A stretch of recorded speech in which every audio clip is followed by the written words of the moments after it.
From old Montana down to Alabama, I've been before and I'll travel again. You try for women, can't keep a good man down. You dealt the cards, but you missed the place. Hey, hi folks. Let's go for a ride, shall we? I was a good engine running on time, but baby, I'm switching to another line. So honey, never hang your signal out for me. My name's Bob Simmons, and like many of you, I spend a lot of time in my car. The difference between you and me, though, is I don't know where I'm going.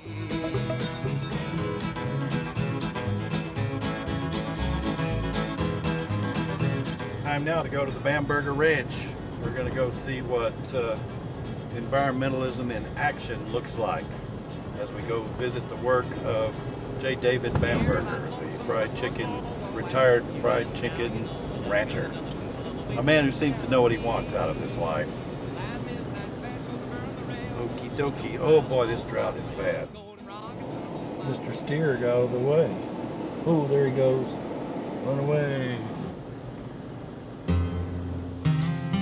When you arrive at the front gate of Sela, it looks like many other Central Texas ranches until you notice the number of signs along the main road attesting to the excellence in range and habitat management. Someone's done a heck of a job here. But as you pull in, you discover something else. The headstone that should give anyone pause. In memory of man who once dominated the earth, destroyed it with his wastes, his poisons, and his numbers. I don't think you'd see that kind of memorial at the King Ranch.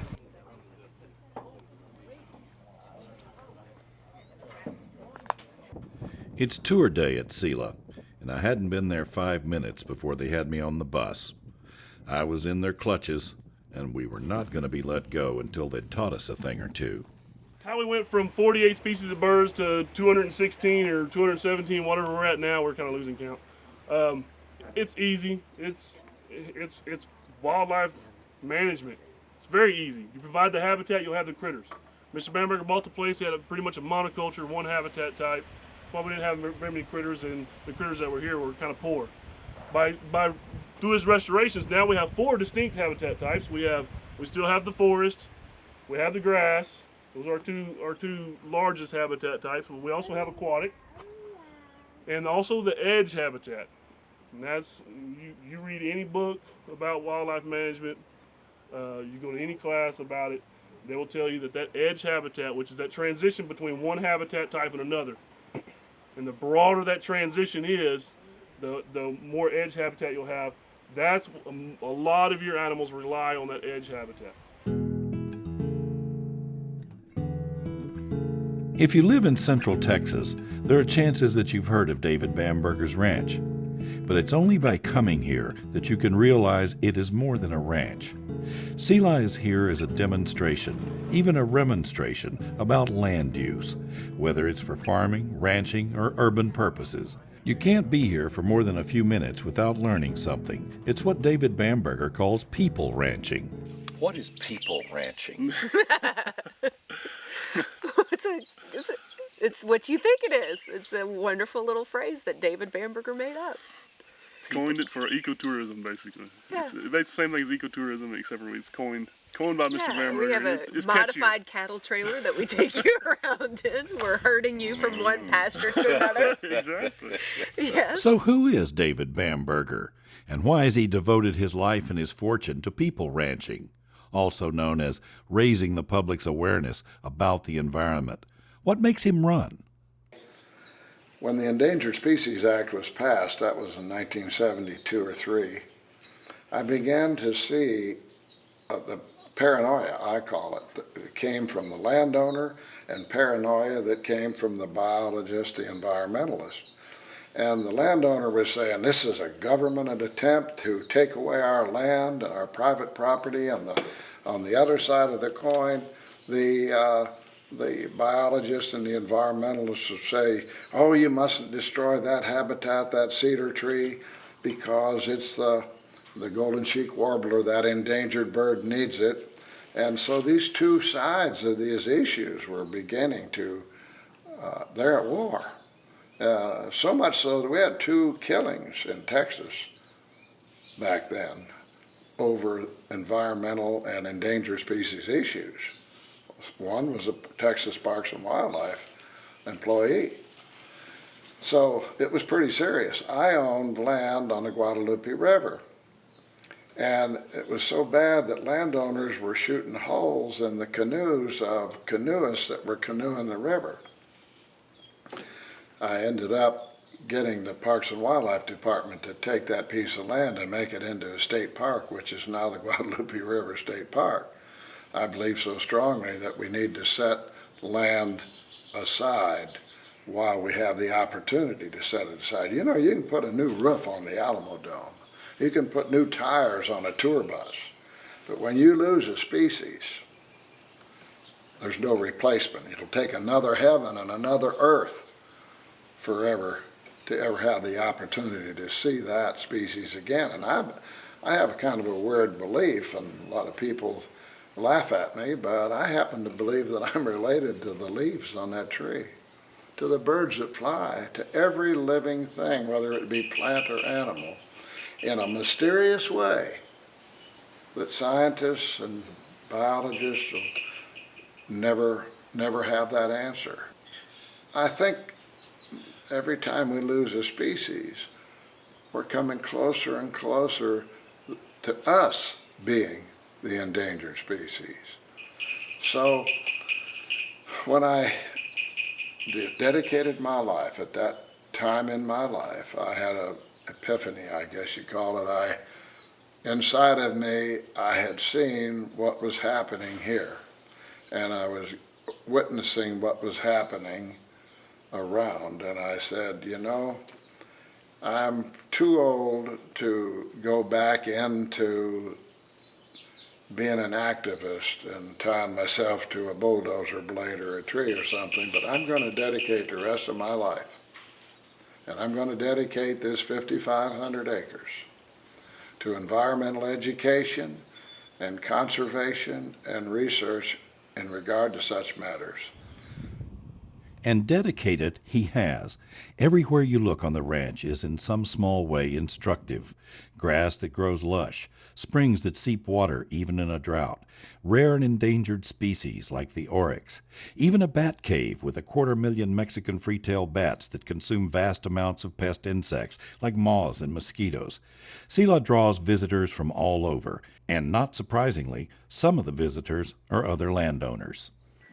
50% of our visitors are landowners, people that bought ranches or ranch land and want to see what can be done with it. We're seeing a demographic shift in land ownership. People are not buying land anymore to be ranchers. They typically have a discretionary income and they don't need to make money off the land. And they're buying these caliche hills for the vistas and the views and the open space more so than getting a value out of it. And that becomes a different type of landowner. And I think those landowners we have had a very strong influence with, because they're the doctors and the lawyers, and they come to land ownership admittedly ignorant about how to manage a piece of property, but they also have the income that they can buy the higher dollar grass seed and plant trees. And we've had a strong influence on that shift.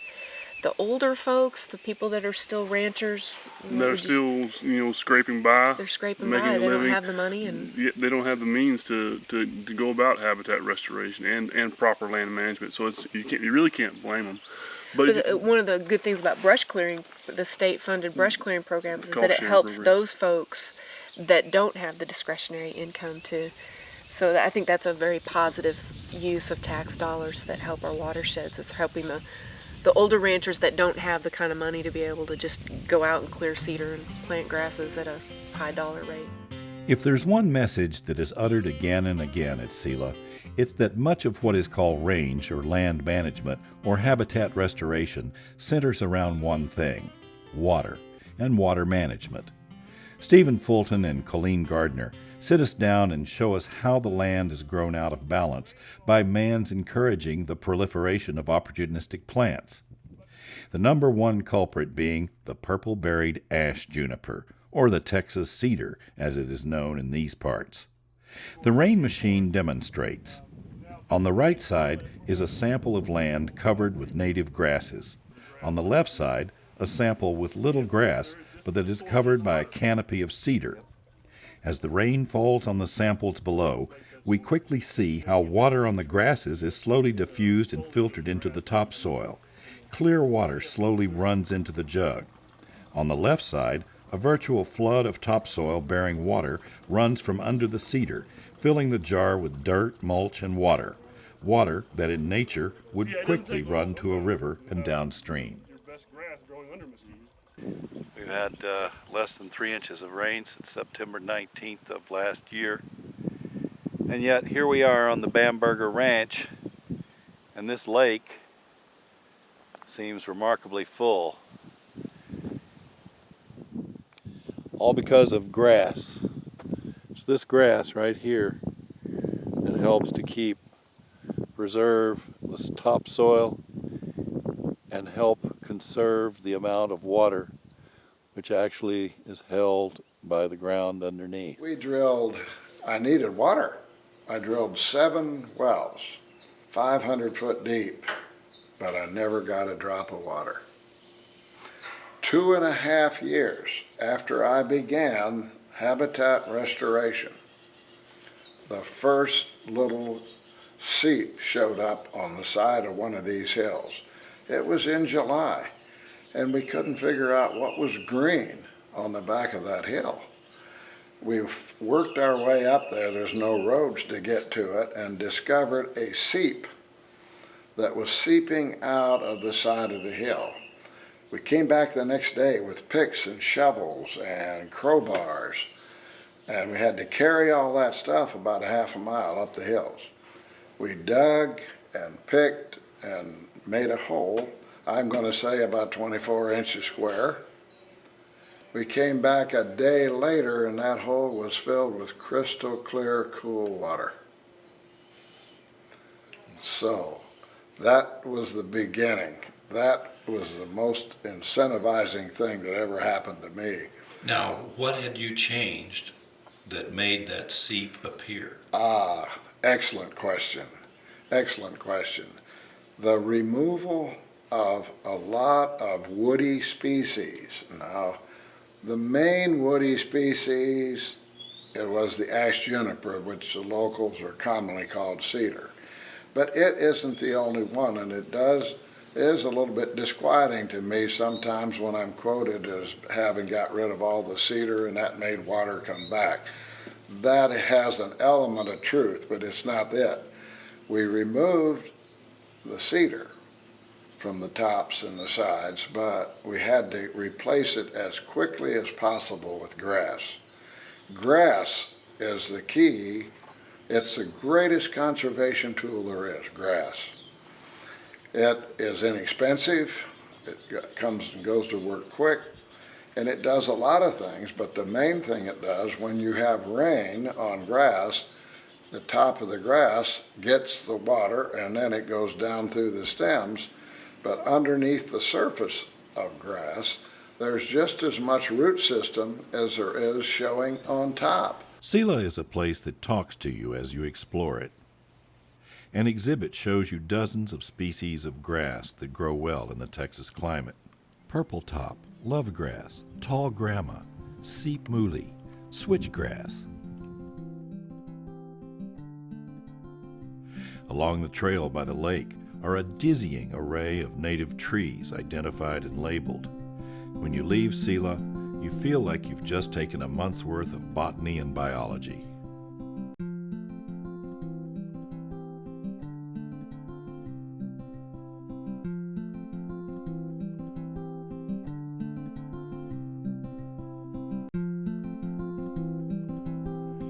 If you're lucky, you may also pick up something else at Sela that lurks behind every sign, behind every tree and exhibit. It's a joy for the natural world and a desire to preserve it. David Bamberger's 81 now, but his race seems far from run. He still works every day at the ranch he's given away to be an example to all of us about what can be done by one person if they're committed and throw themselves into something with enthusiasm. Of course, I've lived my life as an optimist, and I have my own creed that I teach these young people that are here on the ranch. I said, Number one, never initiate something you can't sustain. And number two, nothing great is ever going to come of it without enthusiasm. You've got to think positively.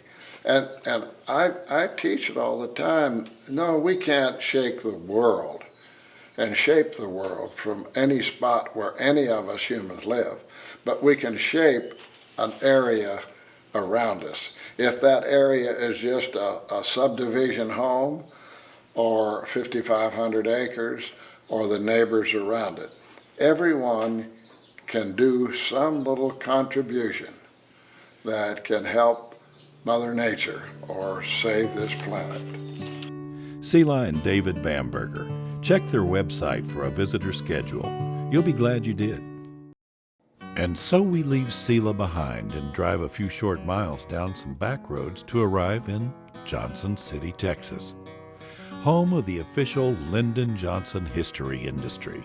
I sometimes wonder how many people are still involved in the preservation of LBJ's memory. It must be in the thousands.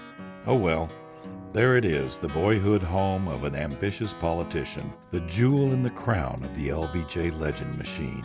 We drive around it and I can see the place where Mama did the washing in a tub, the outhouse that must have been pretty chilly on a winter's eve, the barn where Sam Johnson stashed his bourbon bottle. That's it for the tour of Johnson City. I guess they're going to feel like I sold them a little short. Perhaps I did, but we've got other fish to fry. We're on our way to... Whoa, I'm not going anywhere, this guys. Who would have thought that they would think to turn without signaling here in Johnson City? But down the road we go. I think the way that you can tell that you're going to be turning on to see the Benini Sculpture Ranch Turn is... left onto County Road 204. Yes, Flat ma'am. Creek Road. Yes, ma'am, I'll do that. I'll do that right away. Now, there's a huge pile of traffic here just coming, but take a look at this. There's the first sign of the ranch, the dramatic sculpture of a Texas longhorn done by Betty Hamlin Turner. This is where we turn to get to Shiloh Road. So we tool down this country road about 8 or 10 miles toward another non-traditional Texas ranch. You can tell we must be getting close to something because there are strange, unidentifiable things that you don't ordinarily see in the middle of a pasture. And suddenly, here we are, the Benini Sculpture Ranch, folks. Now, maybe a word about this ranch before we go look at it. For the real and full story, get on your computer at sculptureranch.com and see what they have to say. Fine art is alive in Central Texas. An interesting thing about the history of the Benini Sculpture Ranch, for more than a few years it belonged to LBJ. It was known as his Deer Ranch. All we have here is a photo of the triple wide that used to sit on top of the hill. I'm sure he bagged a lot of game here. Okay, so here we are inside the Benini Museum. Some of the works are for sale, and I think some are part of the permanent collection. It's probably a fluid situation depending on mood and time of day. One thing for sure, there is some interesting work in here.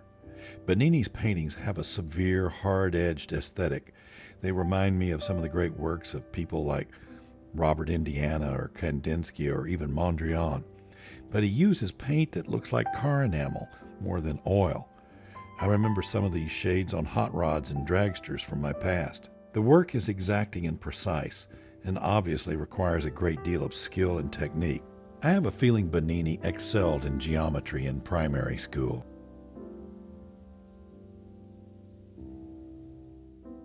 Benini's sculpture is witty and stylish. Is this a contemporary bowling ball? And how about Gabriel blowing his horn? I love religious art.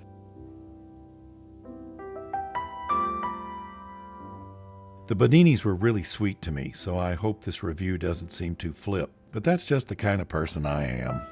They invited me to look around, but they demurred when I asked if I could talk with them on camera. Benini told me, God doesn't give interviews. Now this may seem a kind of grand statement, but I thought it appropriate because he really is a larger-than-life guy.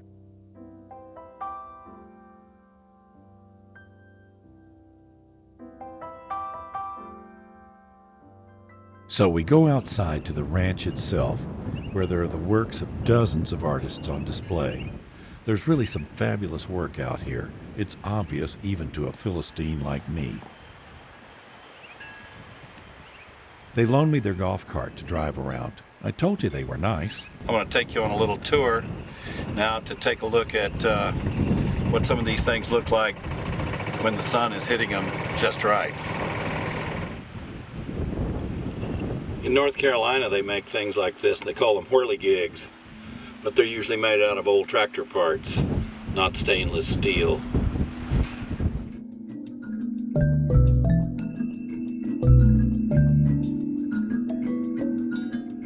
One of the things that I like about art is that sometimes art can actually be useful.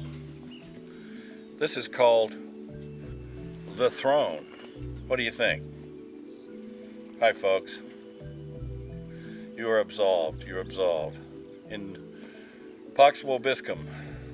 But it's got some very nice patina on it, as well as a little hill country bird crap. But that's all right. Hey, you know, these are precious objects, and they're put out here in the rain for nature to enjoy, as well as you and me. And here we are at the statue of the great Benini. The bust with many facets, reflecting light in many directions. One of the things I really like is the fact that some of these objects are not only interesting and perhaps intellectually challenging, but some of them are just knocked out beautiful. All right, now coming up on something interesting here on Benini Sculpture Ranch. This is, well, I want you to look at it and then you tell me what it is. Hello? Hello? You go in there. Here we are. The business end of this machine. And what is this machine? What is a djembe? Do you know? Djembe. I think it is an African drum, if I am not mistook. And you have to admit that some of this stuff will just bend your head around.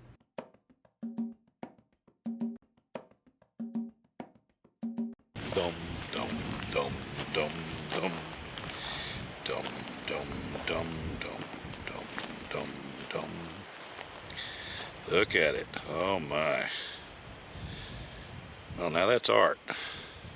Now, I always thought if you're going to see a full moon, that it's going to be round. But what do I know?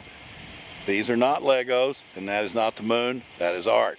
That is Full Moon by Hamrick. And it could also be a kind of a puzzle thing, don't you think? I remember when we used to put those together when we were kids. It's nice, don't you think? Very nice. I mean, how it contrasts with nature and all that, all those square forms. Oh, I hear a goat. There's a goat. Are you an appreciator of art, Miss Goat? Miss Nanny Goat? 150 years ago, this was solid Comanche territory. I wonder what they'd think of these precious objects.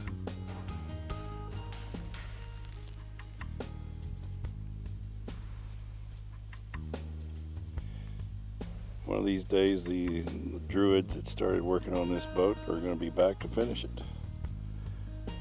Maybe just before the flood, which will be coming right after the drought, correct? Absolutely.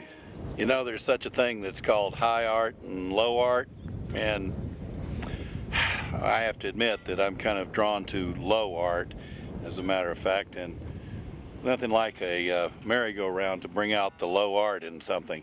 But this one is really kind of unusual. Check it out. I mean, not only do we have some great antique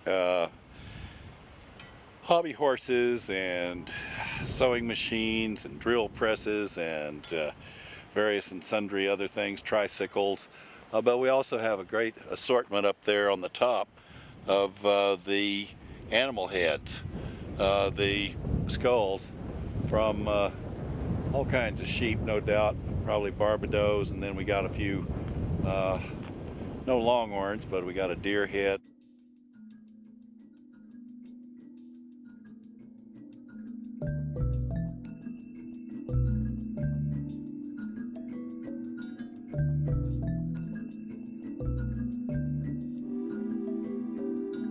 no museum, be it an open-air museum or just a regular museum in a big old pile of bricks somewhere, is complete without its very own statue of Diana. Diana of the Hunt, and here she is. Look at that girl. There's probably a deer right over the edge there somewhere on that ridge, and she's going to put that arrow right in him and have some nice jerk venison this evening to eat. Sustek, I believe, is the artist. Art and nature together right here. I'm having a lot of fun, aren't you? Now this one is an interesting one called The Bride at 3 a.m. She looks a little jangly, doesn't she? A little angular, like maybe she's upset. Goodness gracious. What made her look like that? What made her, or what made the artist name it The Bride at 3 a.m.? I don't know who did this one. This is very interesting, though. I like the juxtaposition of the cactus with the, well, what is it? I think this is what we call found art, l'objet trouvé, right there in the middle of a museum. If the space farmers came down here and suddenly came to our planet and landed right here, they're going to have a pretty hard time figuring out what this is. I'm having kind of a hard time figuring it out. Well, I mean, you know, I guess like with so much art, it just is what it is. It is what I am. You know, artists love visual puns. Actually, they love visual puns and they love plain old literary puns, you know, word puns, wordplay as well. They're such scamps. But take a look at this one now. Now you see that? And what do we have up there at the very tippy top? Why, it looks like a school desk. And you know what they call it? Higher education. I suggest, folks, that you come out to see the Benini Art Ranch here, you know, before this year is out, sometime soon, because you never can tell. Art is transient, and you know, time takes its toll, and we're just a little piece of action out in the middle of all of it, and who knows how long it's going to be here.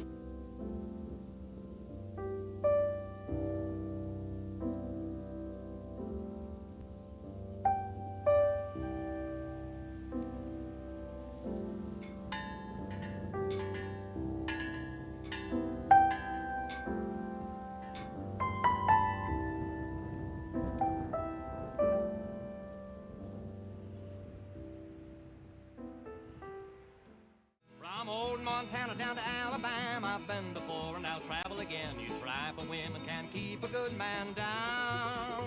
You dealt the cards, but you missed the play, so hit the road and be on your way. Gonna board the Golden Rocket and leave this town. I was a good engine running on